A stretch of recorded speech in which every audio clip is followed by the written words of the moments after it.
আমি অবাক হয়ে ভাবছি, এও কি সম্ভব?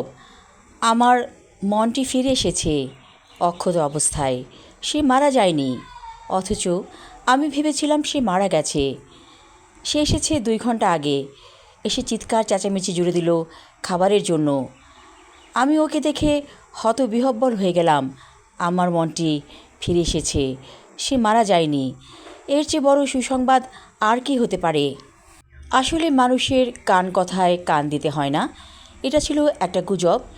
যে মনটিকে কেউ মেরে ফেলেছে, সম্পূর্ণরূপে একটা গুজব ছিল, এবং সেই গুজবে কান দিয়ে আমি বসেছিলাম।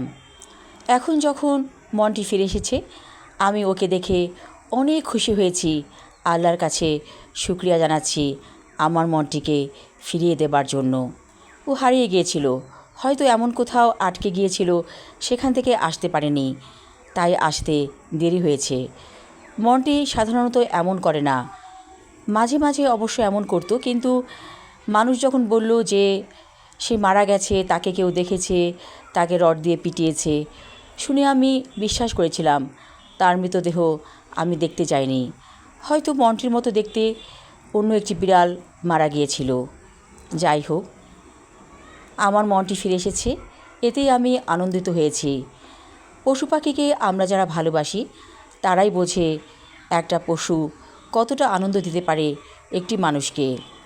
ও যখন খাবারের জন্য চিৎকার চেঁচামেচি করে, আমার অনেক ভালো লাগে। আমি তাড়াতাড়ি ফ্রিজ থেকে ওর জন্য মাংস বের করে দেই। সে মাংসটাই খুব লাইক করে। দুধ মাঝে মাঝে খায়, কিন্তু বিড়াল যেহেতু মাছ পছন্দ করে, দুধ পছন্দ করে। কিন্তু আমার মনটি অন্যরকম। সে মুরগির হাড়, গোড়, চাম, পাখনা এগুলো খেতে পছন্দ করে, এবং আমি সব সময় এগুলো ওর জন্য এনে রাখি। সবাই ভালো থাকুন, সুস্থ থাকুন, আমার মনটির জন্য দোয়া করবেন। ও যতদিন বেঁচে থাকে যেন সুস্থ শরীরে বেঁচে থাকে। ধন্যবাদ।